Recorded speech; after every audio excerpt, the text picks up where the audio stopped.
एक समय की बात है कि ईरान की राजधानी इस्फहान में एक युवक रहता था जिसका नाम अहमद था। उसकी पत्नी का नाम जमेल था। किसी व्यवसाय या शिल्पकला की कोई जानकारी उसको नहीं थी, लेकिन उसके पास एक बेलचा और एक कुदाली थी। उसने अपनी पत्नी से कहा, अगर एक आदमी गड्ढा खोद सकता है तो वह अपने निर्वाह योग्य पैसे भी कमा सकता है। लेकिन जमेल इतने से संतुष्ट नहीं थी, जैसा कि वह अक्सर करती थी। एक दिन गर्म पानी में नहाने, दूसरी औरतों से बातें करने के लिए वह एक गर्म हमाम गई। लेकिन दरवाजे पर बैठी औरत, जो हमाम की प्रभारी थी, उससे बोली, तुम अंदर नहीं जा सकती। बादशाह के राज ज्योतिषी की पत्नी आई हुई है और उसने सारा हमाम ले रखा है। वह अपने आप को क्या समझती है? जमेल ने विरोध किया, बस इसलिए कि उसका पति भविष्यवाणी कर सकता है। लेकिन घर लौटने के अतिरिक्त वह कुछ न कर सकती थी। सारे रास्ते वह गुस्से से भभकती रही।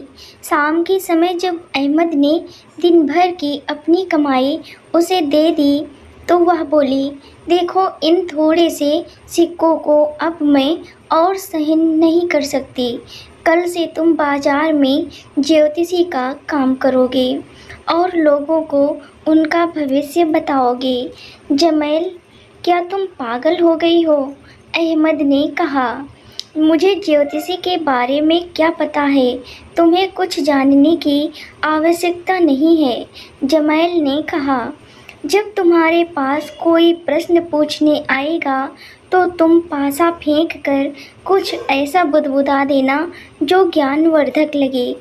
अब या तो तुम ऐसा ही करोगे या फिर मैं पिता के घर चली जाऊंगी। अगले दिन अहमद ने अपना बेलचा और कुदाल बेच दिए और एक पासा और एक फलक और ज्योतिषी का चोला खरीद लिया। फिर बाजार में हमाम के निकट आकर वह बैठ गया। अपना सारा सामान सजा कर वह बैठा ही था कि बादशाह के एक वजीर की पत्नी भागी भागी उसके पास आई। ज्योतिषी, मेरी सहायता करो।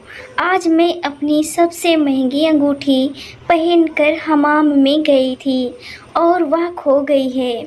मेहरबानी करके मुझे बताओ कि मेरी अंगूठी कहाँ पर है। अहमद थोड़ा घबरा गया और उसने पासा फेंका। समझदारी की कोई बात कहने के लिए वह अपने दिमाग पर जोर डालने लगा।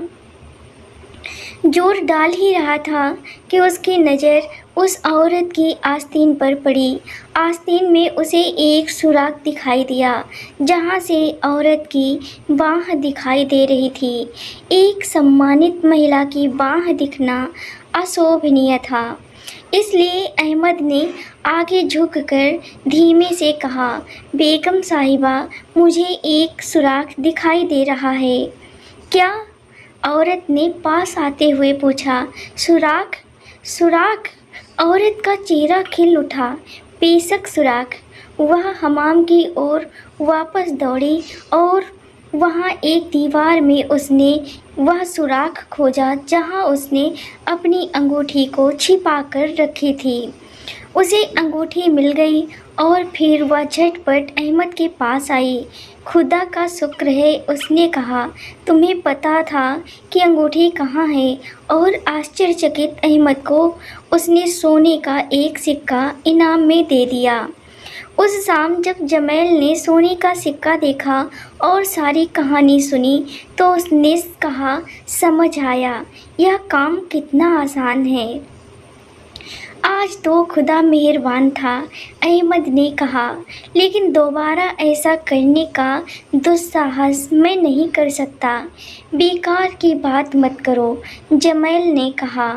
अगर तुम चाहती हो कि मैं तुम्हारे साथ रहूं, तो तुम कल फिर बाजार जाना। उस रात ईरान के बादशाह के महल के शाही खजाने में चोरी हो गई। सोने और जवाहरात से भरी 40 तिजोरियां 40 चोर चुरा कर ले गए। अगली सुबह बादशाह को इस चोरी की सूचना दी गई। राज्य ज्योतिषी को अपने सहायकों के साथ मेरे पास आने को कहा।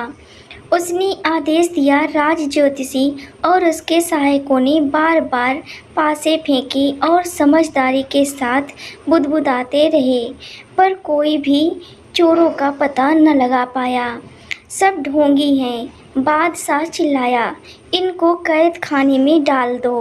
बादशाह ने उस ज्योतिषी के बारे में सुन रखा था जिसने उसके एक वजीर की पत्नी की अंगूठी ढूंढ दी थी।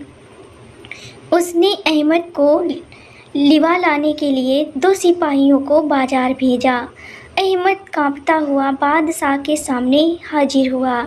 ज्योतिषी बादशाह ने कहा, 40 तिजोरियों में रखा मेरा खजाना चोरी हो गया है। उन चोरों के बारे में तुम मुझे क्या बता सकते हो? अहमद ने झटपट 40 तिजोरियों के बारे में सोचा।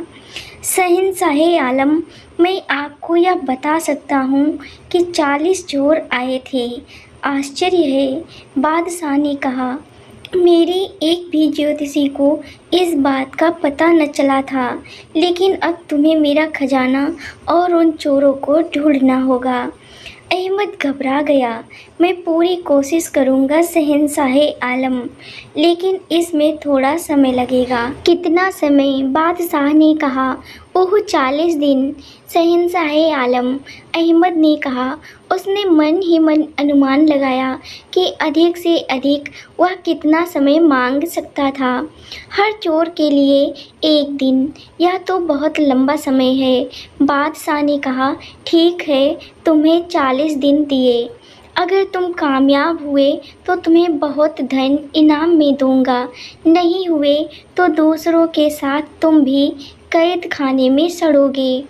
घर लौटकर अहमद ने जमैल से कहा, देखो तुमने मुझे किस मुसीबत में डाल दिया है। 40 दिनों के बाद बादशाह मुझे कैद खाने में डाल देगा।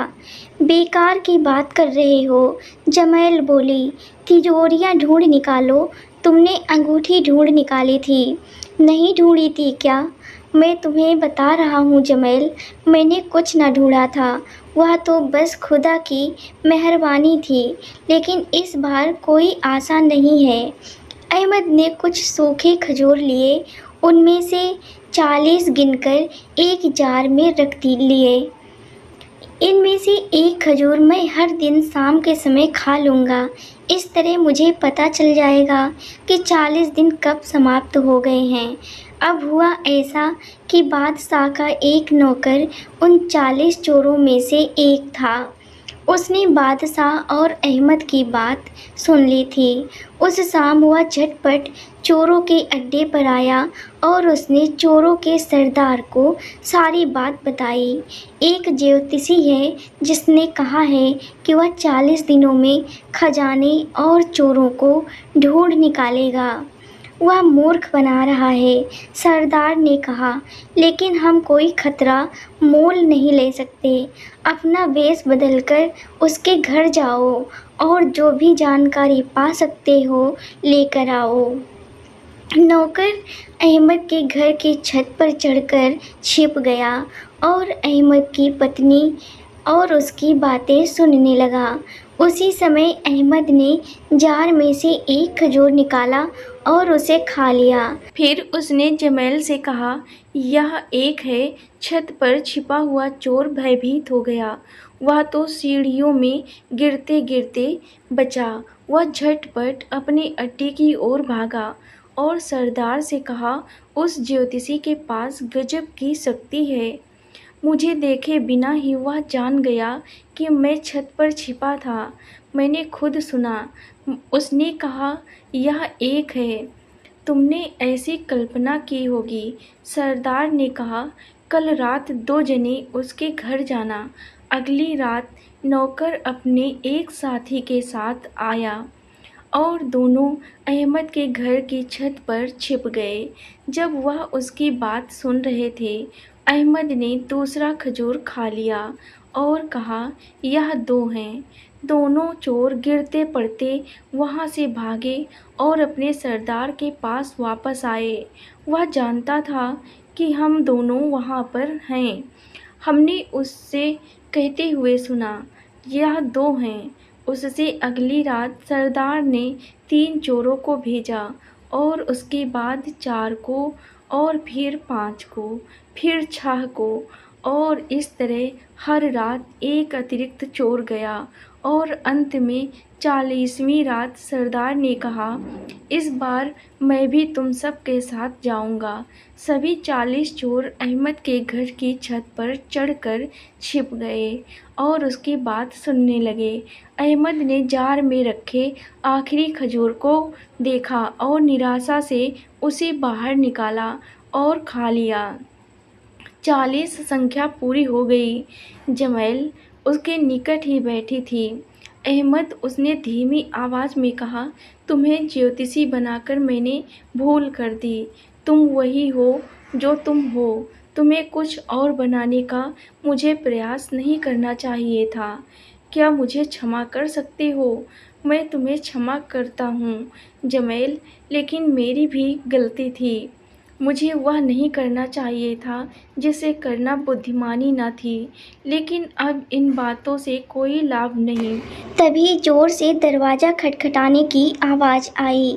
अहमद ने एक आह भरी, बादशाह के सिपाही तो आ भी गए। वह दरवाजे के निकट गया और उसने कुंडी खोलते हुए ऊंची आवाज़ में कहा, ठीक है, मैं जानता हूँ कि तुम यहाँ क्यों आए हो। उसने दरवाज़ा खोला। वह आश्चर्यचकित हो गया। बाहर 40 आदमी थे जो घुटनों पर खड़े थे और अपने सिरों से ज़मीन को छू रहे थे। आप बेशक सब जानते हैं, ओ महान ज्योतिषी, सरदार ने कहा, आपसे कुछ भी छिपा नहीं है। हम विनती करते हैं कि आप बादशाह को हमारे बारे में कुछ न बताएं। अहमद हक्का बक्का हो गया था, पर उसे समझने में देर न लगी कि यही लोग चोर थे। उसने झटपट अपना दिमाग दौड़ाया और बोला, ठीक है, मैं बादशाह को कुछ न बताऊंगा, लेकिन तुम्हें सारा का सारा खजाना लौटाना पड़ेगा। तुरंत लौटा देंगे, सरदार ने चिल्लाकर कहा। रात बीतने से पहले 40 चोर सोने और जवाहरात से भरी 40 तिजोरियां उठाकर बादशाह के खजाने में ले आए। अगली सुबह अहमद बादशाह के सामने हाजिर हुआ। शहंशाह आलम, मेरी जादुई शक्ति या तो खजाने को ढूंढ सकती है या चोरों को, दोनों को नहीं। आप क्या चाहते हैं? खजाना, बादशाह ने कहा। हालांकि चोरों को छोड़ देना अच्छा ना होगा। उनको सज़ा देने के लिए तेल उबल रहा है। ठीक है, मुझे बताओ कि खजाना कहाँ है और उसे लाने के लिए मैं अपने आदमी अभी भेज दूँगा। इसकी कोई आवश्यकता नहीं है, अहमद ने कहा। उसने अपने हाथ हवा में लहराए और चिल्लाकर बोला, विश्वास, विश्वास, मिसमास। फिर उसने कहा, मेरे जादू की ताकत से तिजोरियां अपनी जगह वापस पहुंच गई हैं। बादशाह स्वयं अहमद के साथ खजाने में गया। तिजोरियां खजाने में थी। तुम सच में इस समय के सबसे बड़े ज्योतिषी हो, बादशाह ने कहा। आज से तुम मेरी राज ज्योतिषी बनाए जाते हो। शुक्रिया शहंशाह आलम, अहमद ने कहा, लेकिन अफसोस यह मुमकिन नहीं है। आपके इन तिजोरियों को ढूंढना और वहां वापस लाना बहुत ही मुश्किल था। मेरी सारी जादुई ताकत इसमें खर्च हो गई। अब मैं दोबारा कोई भविष्यवाणी न कर पाऊंगा। यह क्या हुआ? बादशाह चिल्लाया। फिर तो मुझे तुम्हारा इनाम दोगुना कर देना चाहिए। यहाँ से 2 तिजोरियाँ तुम ले लो। तो इस तरह अहमद जमेल के पास लौट आया। वह सुरक्षित था, धनी था और खूब समझदार हो गया था। कोई भी ज्योतिषी बता सकता था कि जीवन की बाकी दिन उन्होंने अप्रसन्नता से बिताए।